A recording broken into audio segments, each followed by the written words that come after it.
In 2026, in the world of luxury and speed, one name stands above the rest: BMW. They build some of the world's finest sports sedans, luxury SUVs, and even own ultra-royal brands like Rolls-Royce. But this empire didn't begin in a showroom or on a racing track. It was born in the chaos of World War I, not deep in the ground, but high in the skies. A company that was destroyed not once, but twice.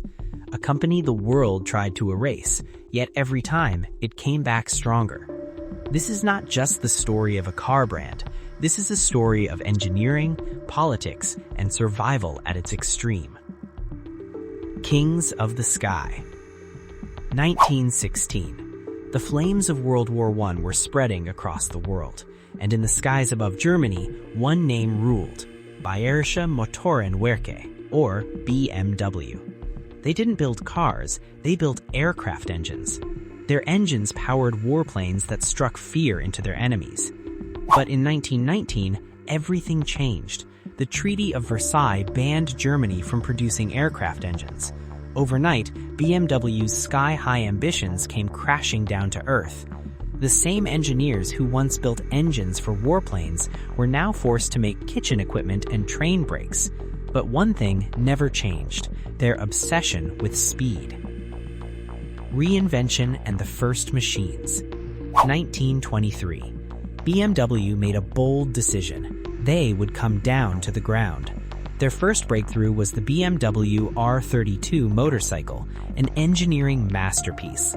But like visionaries such as Soichiro Honda, BMW's founders Karl Rapp and Gustav Otto knew the real empire would be built on cars. In 1928, they acquired a small company in Eisenach. There, they began producing a small car based on a British design called the Dixie. Look closely at the BMW logo. Many say it represents a spinning propeller, but in reality, it's a fusion of their aviation roots and the blue and white flag of Bavaria. At the time, they had no idea this symbol would one day become the ultimate mark of luxury. Hitler and the dark past. The 1930s, the rise of Nazi Germany. BMW became a part of Hitler's war machine. They returned to building aircraft engines. But behind this speed was a dark reality. Thousands of forced laborers were made to work in their factories under brutal conditions. When the war ended and Germany lost, BMW collapsed again. Their factories were seized, their machines were taken. The company was reduced to nothing. Once again, back to zero. The humiliation, almost sold to Mercedes. 1959, the most humiliating moment in BMW's history. The company was on the verge of bankruptcy. No money, no strong product lineup. A proposal was made: sell the entire company to their biggest rival, Mercedes-Benz. The shareholders were ready to agree, but at the last moment, one man stepped in: Herbert Quandt. He refused. BMW will not be sold. We will fight. They took a massive risk. They created the new class: small, sporty, premium cars that directly challenged Mercedes' image of old luxury. That one decision changed the entire automotive industry. The ultimate driving machine. The 1970s, BMW realized something powerful. It's not enough to build cars, you have to build emotion. They created the legendary M division, racing DNA injected into everyday road cars.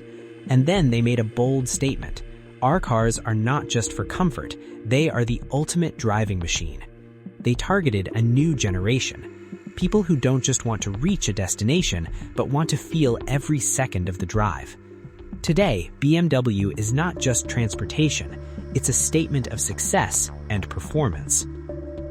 Conclusion. BMW's history teaches us something powerful. No matter how dark your past is, no matter how many times you are destroyed, if your engine is right and your drive is strong, you can fall from the sky to the ground and still rise back to the top. From a small aircraft engine company to a $100 billion empire. You are watching Framework Prime. Stay with us to uncover the systems behind the next empire, because in this revolution, you can't afford to fall behind.